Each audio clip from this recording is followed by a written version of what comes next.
Today we're going to install the FitcamX dash camera into my 2023 Volkswagen ID4. And we want to answer 3 key questions. 1, how easy is it to install? 2, what is the video quality during the day and night? And 3, how does the parking mode perform? Because realistically, a lot of times people are buying these dash cameras because they wanted to record while parked. This is the FitcamX, ordered specifically for my Volkswagen ID4. I hope it fits because the Mangold one didn't work out so well.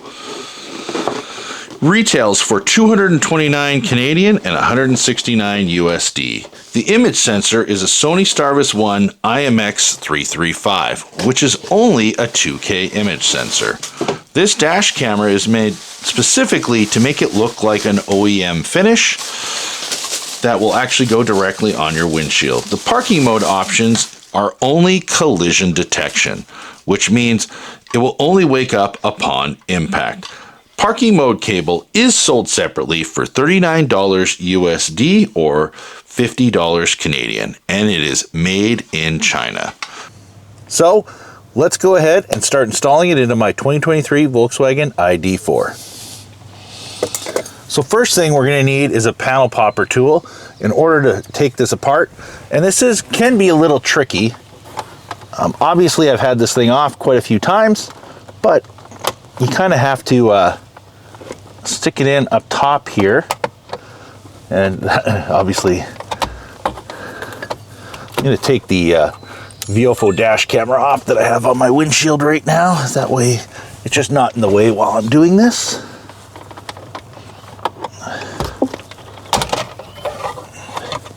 Okay, and you can see I got it off right there. So now the housing, we need to take and slide this down like so. Oh, and the mirror came off, which is fine because you're going to need to take that mirror off anyways. So as you can see, we got that. This is all part of the housing for the rear view mirror. And you are going to need this piece you're going to need this piece again when you install the FitcamX into the vehicle. So as you can see here, I'm going to disconnect the mirror. This just pulls out. So now I got that out from the rear view mirror. Set that aside for now. And the FitcamX basically comes with this basic adapter that just plugs in behind the rear view mirror and just T-harnesses right in place. Now I will say this is not an easy harness to get to at all. It's actually kind of hard. It's this harness right here. So it's not really fun to get at, but you do need to remove the mirror just like I removed the mirror in order to get access to this harness. So we're going to pull this up.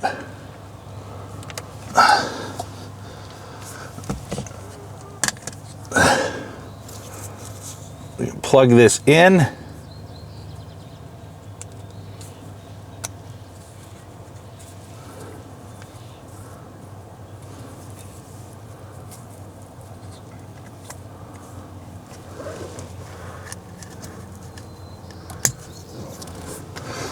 And just like that, the T-harness portion is done. Now keep in mind, you are going to need to plug your mirror back in place. And so you can see there it's plugged in. The T-harness other side is plugged in right there. And this is the plug that plugs directly in to your FitcamX.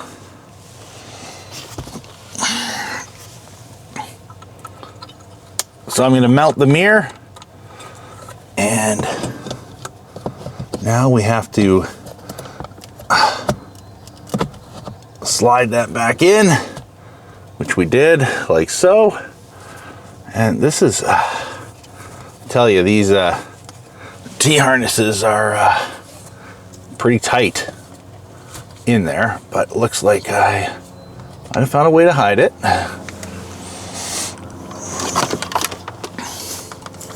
So now here's the FitcamX.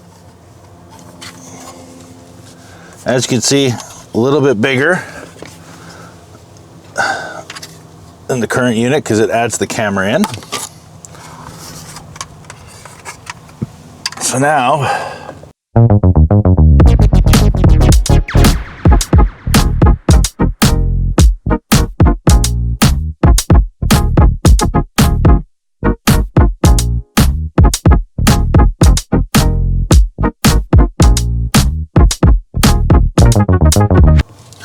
so there, the FitcamX is now installed in my 2023 Volkswagen ID4, and I specifically use the T-harness, and the T-harness will only work for driving. It will not support any parking mode features. In order to use parking mode, you have to purchase a separate cable that plugs directly into it, and then we have to hook up power, ground, and ignition directly to the vehicle. And the reason why we have to do that is to support any parking mode features, which later in this video you're going to see the results of how the parking mode operates on this dash camera. So let's hook our phone up directly to this dash camera right now. As you can see, it's got a blue light and shining, and I'm going to go directly into Wi-Fi. Now, when we go into Wi-Fi, you're going to see it's going to pop up and it's going to say car cam on it. When you look at car cam, you enter in the password 12345678. I believe that is the default from FitcamX in order to pair your phone with this dash camera. It does come with an SD card. I can't remember exactly the size. It might have been a 64 gig.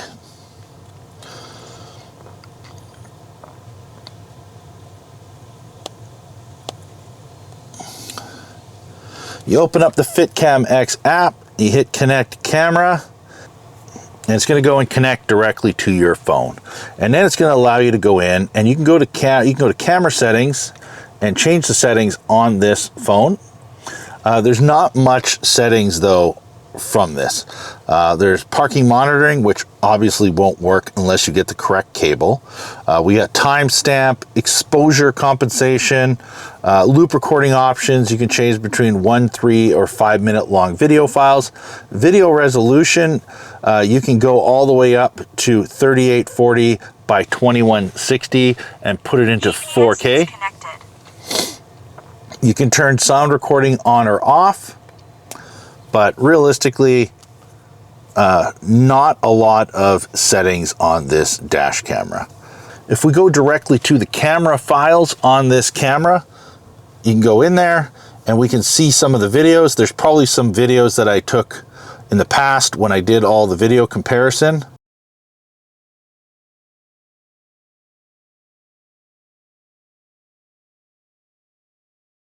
Right, so then you have there, if you want to download it, you can go in here and download it. And because it's obviously using 2 gigahertz Wi-Fi, it looks like it's going to take quite a while. Probably going to take somewhere around a minute to download one video file. So I'm going to cancel that. There are locked video files, which are like impacts, which is kind of funny. And you can see parking files.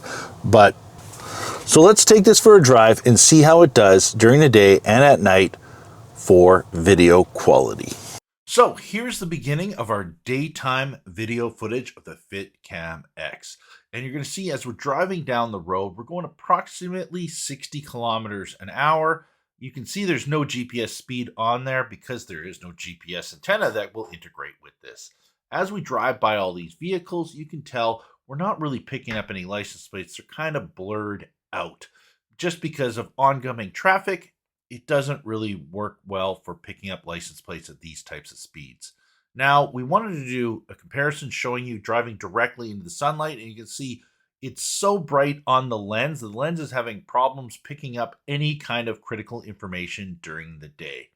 Now, we did want to show you that the same day, the following day, we had the Viofo. Unfortunately, the weather conditions are close to the same, but not 100% the same. But you can see the Viofo is at the top, and it's not as blurred. There's a lot more information available. With the FitcamX, you can't even tell what vehicle is in front. We wanted to also show you, here's the ThinkWare U3000 Pro at the bottom, and the Vuroid S1 at the top, just to kind of give you an idea of the main differences between the higher end cameras and some of the lower end cameras on the market. Now, when we start driving at night with the FitcamX, and as we drive down the road, it is picking up some nice colors at night. So that is pretty nice because a lot of the dash cameras are black and white and don't look good. However, as soon as the headlights start flashing directly at you, it's picking up absolutely nothing. It's just one big blur.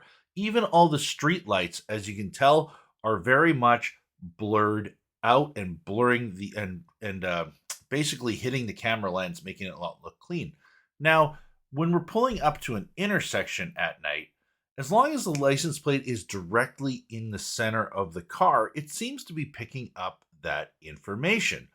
Keep in mind, we aren't driving at any kind of fast speeds at all, but it is picking up the information of the license plate pretty much as long. But as you can see here in the Jeep Wrangler now, the license plate's off to the left and not directly in the center, and it can't pick up that critical information.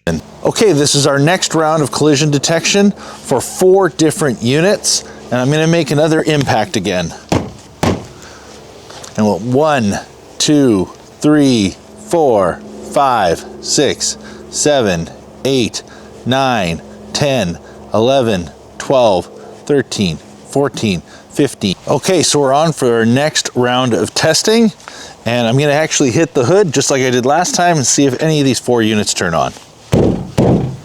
1, 2, 3, 4, 5, 6, 7, 8, 9, 10, 11, 12.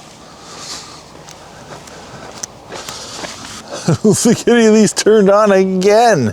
Okay, so we've done 2 tests for these dash cameras. I actually don't think any of these 4 units have turned on. So I'm going to do a 3rd test where I hit the windshield directly. 1, 2, 3, 4, 5, 6, 7, 8, 9, 10, 11, 12. So, what do I think of the FitcamX? Well, it really wasn't that easy to install in my Volkswagen ID4. However, some vehicles may be easier for installation. Video quality. Well, during the day it was okay, but if there was a lot of light shining on the lens, it kind of blurred out. The other thing was, it's supposed to be 4K, it's marketed as 4K, but it's only using a 2K Sony Starvis 1 image sensor. So it's not even competing with a lot of the newer technology out there that are using Sony Starvis 2 image sensors now. The other thing is parking mode.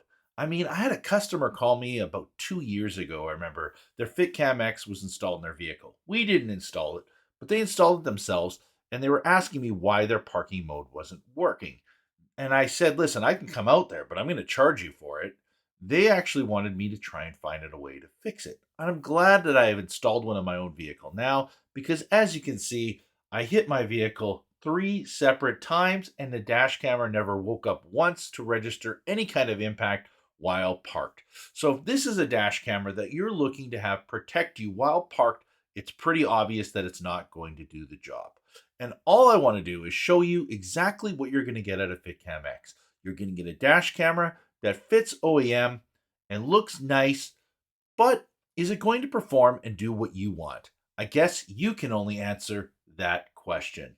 Thank you for watching our video. If you are looking to support us at all, we are Safe Drive Solutions. We offer professional dash camera installation in Greater Vancouver or Greater Toronto, Canada.